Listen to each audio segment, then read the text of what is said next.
पंत म्हणाले, तुम्ही सरकार आहात, हा दुष्काळ निवारा, लोकांना मरणाच्या दाढीतून वाचवा, नाहीतर हा मराठा माणूस मरता मरता तुम्हालाही मारून मरेल, एवढे लक्षात ठेवा. पंतांचे बोलणे लोक ऐकत होते. पंतांच्या तोंडून आपणच साहेबांशी बोलत आहोत असेच सर्वांना वाटत होते. पंत पुढे म्हणाले, साहेब, हे लोक प्रेत नसून जिवंत माणसे आहेत. जो बैल चुचकारून चालत नाही त्याला परानी टोचून पळायला लावणारे हे लोक आहेत. तलवार यांना काबू करू शकत नाही. यांनी अशा अनेक तलवारी चालवल्या आहेत. हे ऐकून चिडण्याऐवजी प्रांत हसला आणि नम्र स्वरात म्हणाला, तुमचे वय आणि दर्जा आम्ही लक्षात घेतला नाही, याबद्दल राग मानू नका. आम्ही हा दुष्काळ निवारण्याचा प्रयत्न करू. आम्ही या सगळ्या आरोपींना मुक्त करत आहोत. प्रांताने इशारा करताच पोलिसांनी सर्वांच्या हातातल्या बेड्या काढल्या. चावडीपुढचे अंगण हास्याने आणि आनंदाने भरून गेले. फकीराने पंतांच्या पायावर डोके टेकवले. शंकरराव पाटलांनी पंतांकडे कौतुकाने पाहत स्वतःच्या पल्लेदार मिशीला पीळ दिला. माणूस असावा तर पंतांसारखा, असे कौतुकाने म्हणत लोक आपापल्या घरी गेले.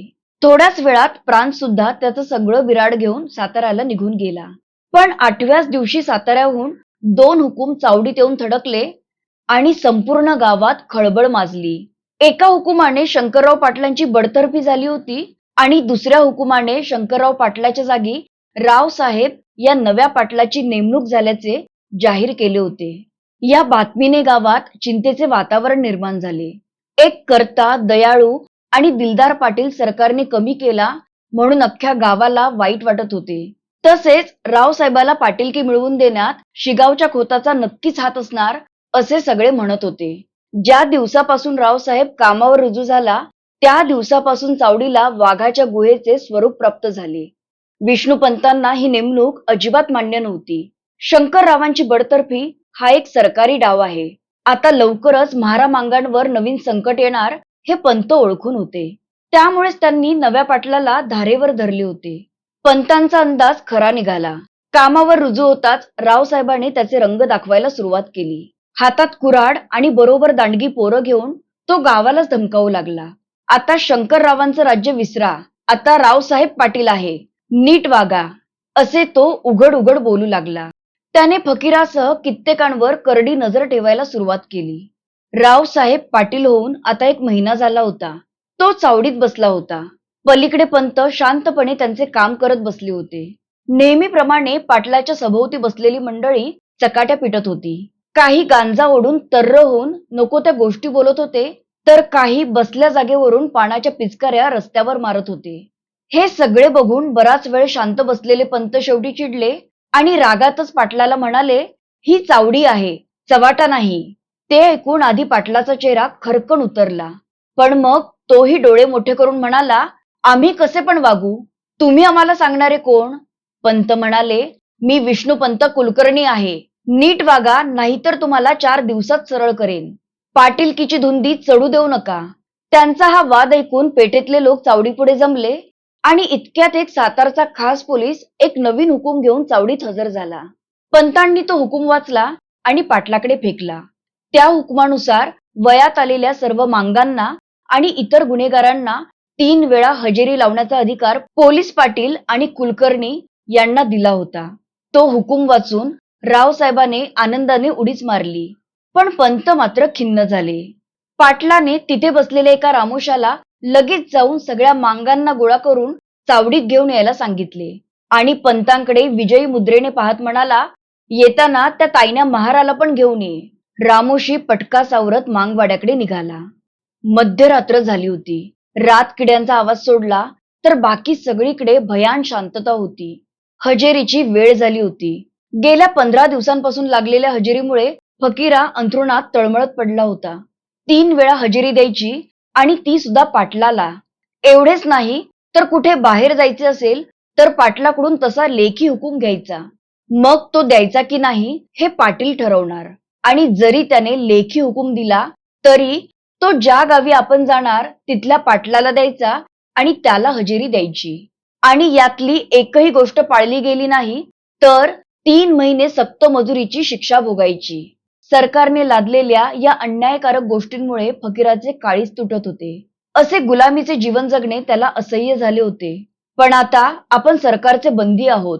पाटलाचे ऐकण्याशिवाय आपल्या हातात काही नाहीये. शंकरराव पाटील, विष्णुपंत आता आपल्याला काही मदत करू शकत नाहीत. कायद्याने त्यांचे हात बांधून टाकले आहेत आणि त्यामुळेच सकाळ संध्याकाळ आपल्याला पाटलापुढे जाऊन हजेरीसाठी उभे राहावे लागत आहे आणि मध्यरात्री तो स्वतः घराकडे येऊन हजेरी घेत आहे. आता आपण कुठेही जाऊ शकत नाही. सरकारने आणि खोताने मिळून हा आपल्यावर सूड उगवला आहे असे फकीराला सारखे वाटत होते. त्याच्यावर होणाऱ्या अन्यायाने त्याचे मन पेटून उठले होते. मी गुलाम नाहीये. मी सनदीशीर शिपाई आहे. माझ्या बापाने गावासाठी शीर दिले आणि मला इथे हजेरी द्यावी लागत आहे आणि तीही 3 वेळा. मी किती दिवस अशी हजेरी द्यायची आणि का द्यायची? अशा सगळ्या विचारांनी त्याच्या डोक्यात थैमान घातले होते. आणि इतक्यात महारवाड्यात अचानक कुत्र्यांचा सुरू झालेला दंगा ऐकून पाटील हजेरी घ्यायला आल्याचे फकीराच्या लक्षात आले. रावसाहेब पाटील 7-8 माणसांना बरोबर घेऊन हजेरीला बाहेर पडला होता. ताईनू महार, बहिरू महार, किशा महार, दाद्या अशा हाका मारत मारत पाटील पुढे चालत होता आणि हजर असे त्याला जागोजागी उत्तर मिळत होते. पाटलामुळे सगळ्या गावातली कुत्री जागी होऊन भुंकत होती आणि त्या कुत्र्यांच्या भुंकण्यामुळे रोज रात्री सगळा गाव जागा होत होता आणि मनातल्या मनात पाटलाला शिव्या देऊन पुन्हा झोपत होता. थोड्याच वेळात हजेरी फकीराच्या दारात आली. पाटील थांबला आणि त्याने साधूला हाक मारली. साधूने मांडवात पडल्या पडल्या त्याची हजेरी दिली. मग पाटलाने फकीराला हाक मारली. फकीरानेही आतूनच हजर असे उत्तर दिले. पण पाटलाचे समाधान झाले नाही. त्याने पुन्हा फकीराला हाक मारली. फकीराने आतूनच काय असे ओरडून विचारले. पाटील चिडून म्हणाला, बाहेर येऊन हजेरी दे. मी बाहेर येणार नाही. फकीरा आवाज चढवून म्हणाला. या आवाजाने साधू जागा झाला आणि उठून बसला. पाटील पुन्हा चिडून म्हणाला, तू रोज इथे माझ्या समोर येऊन हजेरी द्यायची. ती बायकोच्या पुढ्यातली हजेरी चालणार नाही. हे ऐकून फकीरा चिडला आणि धाडकन दार उघडून बाहेर आला. साधू उठून उभा राहिला. सरू, राधा, राही, दौलती सगळेच आश्चर्याने पाहू लागले. फकीराने पाटलावर नजर रोखली आणि काय म्हणालास असे विचारतच त्याने पाटलाच्या गालफडात खाडकन वाजवली. पाटील तोल जाऊन पडला, पण लगेच त्याने स्वतःला सावरून त्याच्या हातातली कुऱ्हाड फिरवून मारली. पण फकीरा तिथे नव्हता. तो घरात तलवार घ्यायला धावला होता. पाटलाची कुऱ्हाड चौकटीत जाऊन रुतली. तलवारीकडे निघालेल्या फकीराला राधा, दौलती आणि सरूने अडवले. फकीराच्या हातात तलवार आली तर आज कत्तल होईल याची सगळ्यांना कल्पना होती. त्यामुळे त्यांनी त्याला देवाऱ्याकडे जाऊ दिले नाही. फकीरा परत बाहेर आला आणि पाटलाच्या अंगावर धावत गेला.